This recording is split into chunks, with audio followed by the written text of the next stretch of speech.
Lesson है आज 16वां सूत्र है 18वें प्रकरण का। इसमें हमें बता रहे हैं, जिसने पर ब्रह्म को देखा है वह भला मैं ब्रह्म हूं का चिंतन भी करे, लेकिन जो निश्चिंत होकर दूसरा कोई नहीं देखता वह क्या चिंतन करे। फिर से पढ़ती हूँ। जिसने पर ब्रह्म को देखा है वह भला मैं ब्रह्म हूं का चिंतन भी करे, लेकिन जो निश्चिंत होकर दूसरा कोई नहीं देखता वह क्या चिंतन करे। इसमें बता रहे हैं, चिंतन दो के बिना नहीं होता। चिंतन दो के बिना नहीं होता। एक चिंतन करने वाला तथा दूसरा जिसका चिंतन किया जाता है, अर्थात उसमें जीव और ब्रह्म दोनों भिन्न भिन्न होने पर ही चिंतन संभव है।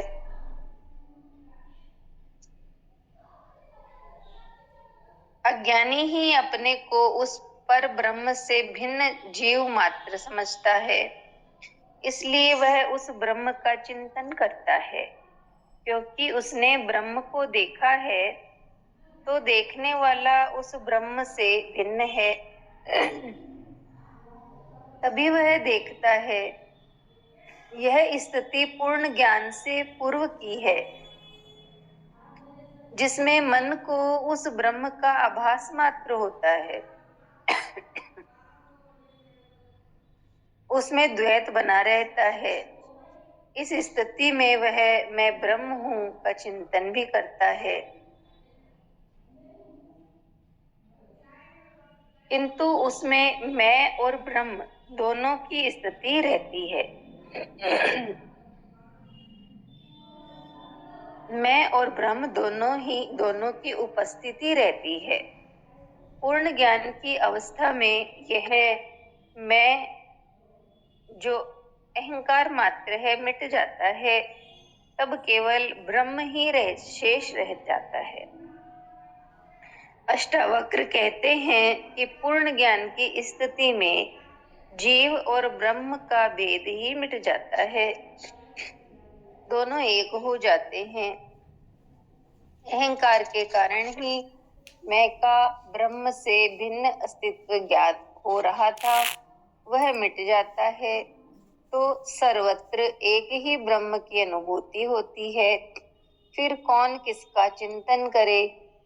ज्ञान की यही चरम स्थिति अद्वैत की है। जिन्होंने अहंकार बचा लिया उन्हें मैं से भिन्न ब्रह्म की अनुभूति हुई।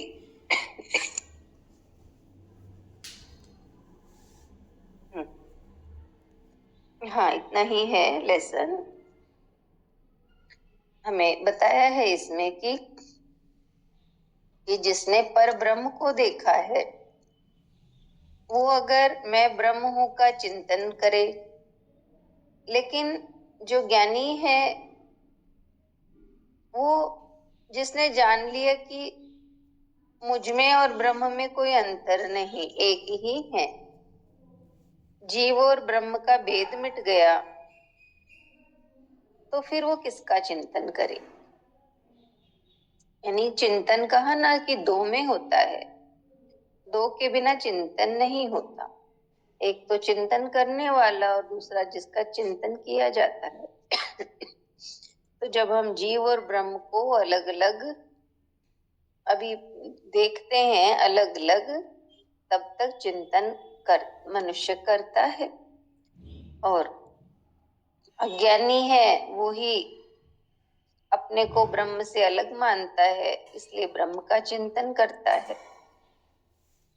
और ज्ञानी है जिसने ये जान लिया, उसका अहंकार मिट गया ज्ञान की अवस्था में और केवल ब्रह्म शेष रह गया, तो ऐसी स्थिति में दोनों एक हो जाते हैं। इसलिए बताया कि फिर जब एक ब्रह्म की ही अनुभूति हो रही है तो कौन किसका चिंतन करे? तो ये अद्वैत की स्थिति है। नविता बताएंगी।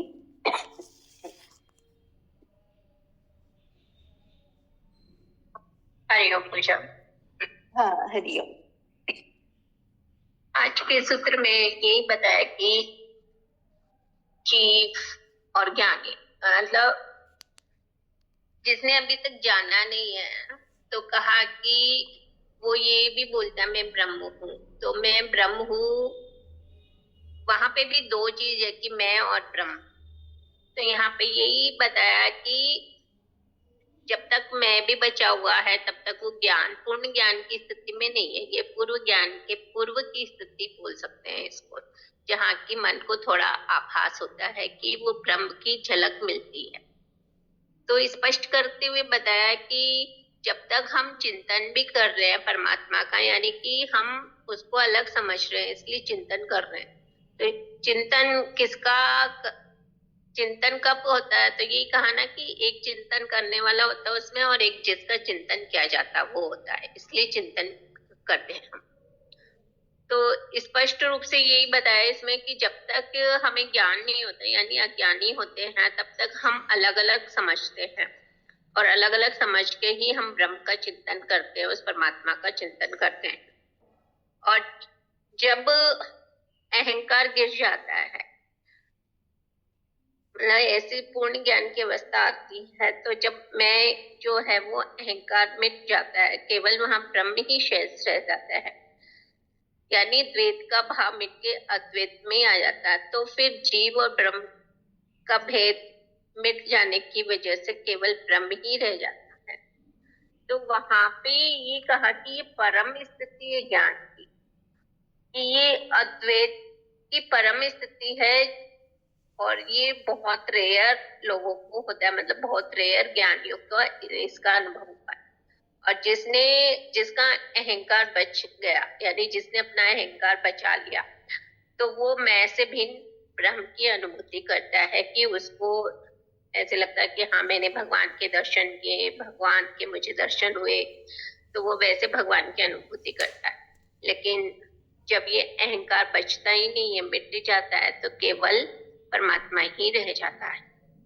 हरिओम। हाँ, बहुत सुंदर, बहुत अच्छे से बताया। किरण आंटी अब बताएंगी। हाँ, जय गुरु दीदी। मेरे को एक थोड़ा प्रसंग इसके समझ में आ रहा है कि ब्रह्मा जी ने ब्रह्म को देखा पर फिर भी ब्रह्म हो गया।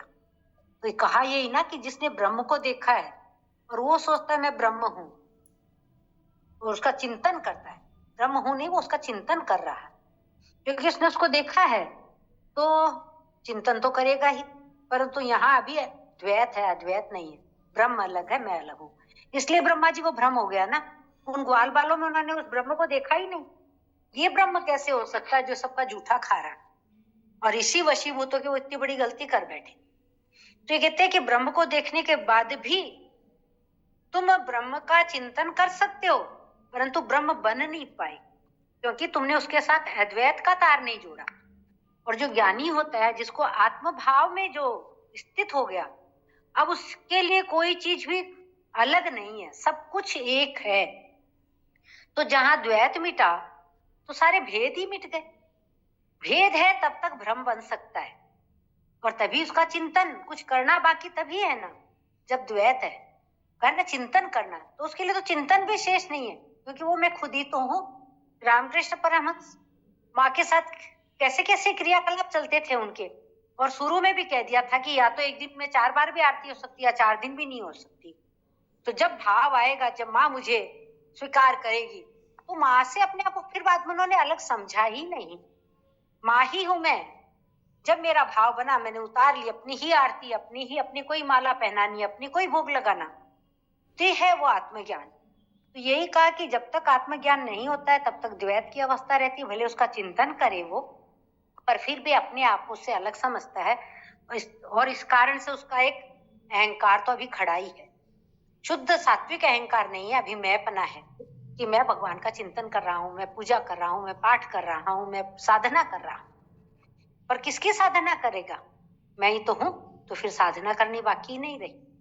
तो बस जहां द्वैत खत्म हुआ, भ्रम खत्म हो गया और क्रियाकलाप भी खत्म हो गया, फिर वो स्थित हो गया और स्थित हुआ वही आत्मज्ञानी। जय गुरुदेव।